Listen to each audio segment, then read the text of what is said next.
Hola amigos, bienvenidos un día más al canal. Mi nombre es Laura Oliva y el día de hoy estaremos hablando de lo que no tiene nombre.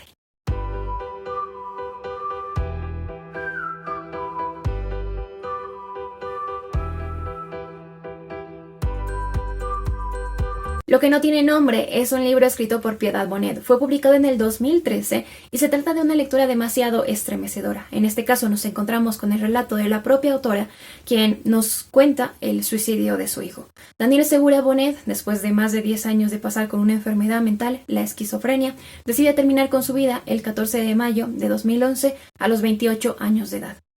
Con una escritura demasiado magnífica y muy objetiva respecto de ese sufrimiento que uno puede esperar de una madre, la autora nos introduce a la crónica de su hijo después de ser diagnosticado con una enfermedad mental.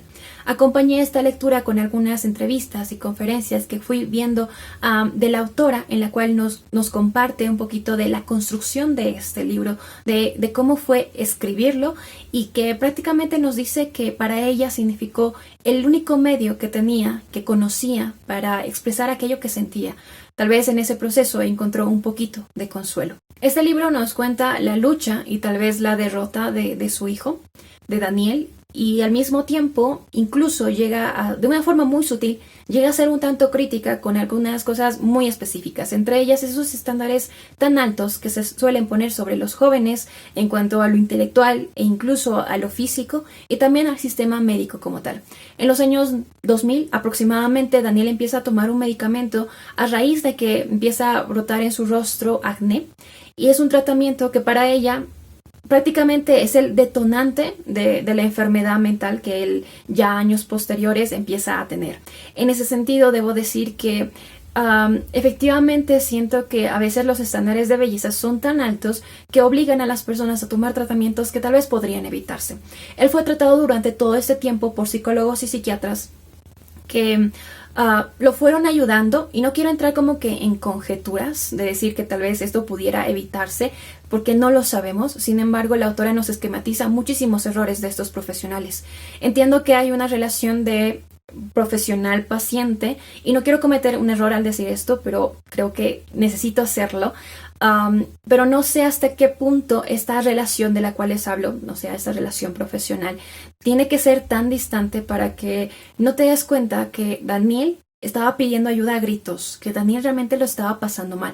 Claro que existe la duda de que si Daniel lo fingía para que los profesionales no se dieran cuenta de lo que estaba sufriendo. Y en ese punto también la autora hace una pequeña crítica al momento de decir que ¿por qué no se incluye a la familia como tal dentro de ese tratamiento? A veces ponemos a nuestros familiares, a nuestros amigos, a nuestros parientes en manos de un profesional, pero la familia, ¿qué papel juega? En muchos casos es como que vivir en una ignorancia de no saber cómo comportarte, de no saber qué hacer, cuando se supone que la relación también debería involucrar a la familia como tal, porque tal vez son los que más contacto tienen con la persona que está sufriendo esta enfermedad mental.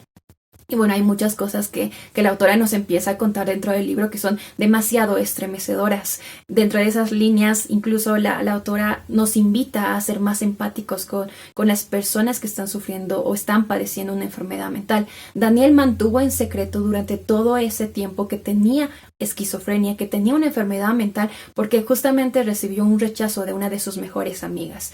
Todo el mundo, o mejor dicho, nadie absolutamente sabía que tenía una enfermedad, y solamente lo sabía él, su psicólogo, los profesionales que lo trataban y por supuesto su familia. No se conocen exactamente las causas de la esquizofrenia. Sin embargo, dentro de lo poco que pude investigar, el entorno social juega un papel muy importante. Entonces no me quiero imaginar todo lo que sufrió Daniel, tal vez en esa soledad de no poder contar lo que le estaba sucediendo. Voy a compartir con ustedes algunos fragmentos de esta lectura que tal vez no hacen mérito a todo lo que representa, pero sí nos esquematiza un poquito lo que vamos a encontrar. Es verdad que a veces me duelo de mí misma, que sucumbo ante la autocompasión, pero el gran dolor que me agobia es el que nace cuando me pregunto cuánto sufriría Daniel a lo largo de sus últimos meses, pero sobre todo en sus últimas horas. Me pregunto si hubo una lucha dentro de mi hijo antes de tomar la decisión final. Es fácil pensar que en aquel mediodía alucinaba. Estoy seguro de que fue un suicidio de los llamados de cortocircuito, me dice el psiquiatra. Un suicidio por impulso. Pero el suicida, por más alienado que esté, no pierde totalmente la conciencia que lo hace humano. Y Daniel no solo tuvo siempre un pie en la realidad y en la lucidez, sino que, como dice Álvarez, por impulsivo que sea el acto y confusos los motivos, cuando al fin una persona decide quitarse la vida, ha alcanzado cierta claridad pasajera. ¿De qué tamaño es el dolor del que se despide de sí mismo?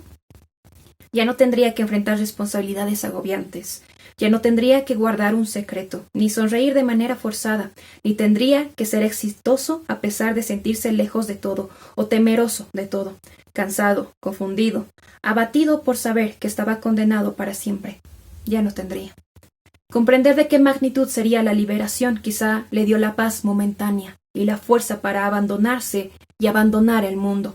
Dicen que así como el dolor físico extremo puede hacer perder conciencia del espíritu, así el dolor espiritual puede hacer que olvidemos el sufrimiento del cuerpo. Quiero pensar, como dice el médico, que Daniel no dio conscientemente esas batallas. Quiero pensar que Daniel no saltó, sino que voló en busca de su única posible libertad. La autora acompaña su relato con múltiples citas literarias, en el cual, claro está, te das cuenta del valor de este libro. Realmente la autora se documentó muchísimo para tratar de comprender el dolor que estaba sufriendo Daniel, para tratar de comprender el por qué. Surgen muchísimas preguntas que ella misma dice, tal vez nunca podrá encontrar respuestas. Les aconsejo muchísimo leer este libro por todo lo que representa y aún así me siento en la necesidad de pedirles tener muchísima responsabilidad con el tipo de información que contiene este libro. Es una información que tal vez ante una persona que está sufriendo podría, no sé, sentirse identificada con Daniel. Creo que es el punto donde llego a encontrar un poquito peligroso este libro. Hay una cita que me produce muchísimo ruido, que la voy a compartir con ustedes, que justamente dice: es mejor la muerte a una vida indigna atravesada por el terror de saber que el yo, que es todo lo que somos, está habitado por otro. Para entender esta cita y muchas otras necesitamos entender el contexto en el que la autora escribe este libro. Por esa razón también los invito a buscar algunas entrevistas, a ver algunas conferencias de la autora en la cual realmente vamos a entender el porqué de este libro y tal vez no tergiversar el mensaje que nos quiere dar. Lo vuelvo a decir, lo encuentro un poquito peligroso cuando una persona puede sentirse identificada con Daniel y tal vez querer encontrar justamente en la muerte su solución.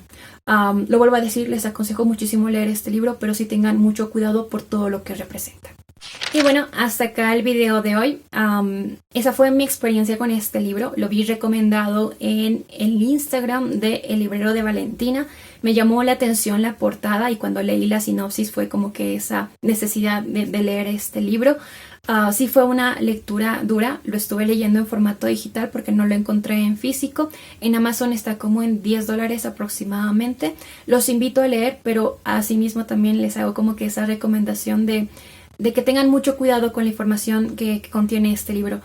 Lo destaco mucho porque siento que exterioriza temas como el suicidio, como las enfermedades mentales, hace una llamada de atención a los psicólogos y a nosotros mismos, una invitación para informarnos, para ser empáticos con estas personas, para entender que la realidad de las personas en general puede ser muy diferente a la nuestra y por esa razón tiene un valor muy alucinante. De verdad los invito a leer. Siento que tal vez no es una lectura para todos por lo que representa y si en algún momento sienten que esta lectura o de cierta forma se están identificando con Daniel, tal vez sea el momento de parar porque tiene cosas muy interesantes para destacar, pero también por el tipo de información que contiene podría ser un peligro o peligroso para ciertas personas. Sean muy responsables con la información que contiene y bueno, hasta acá el video de hoy. Espero que les haya gustado, que tengan un muy bonito día, que tengan muy buenas lecturas. Chao.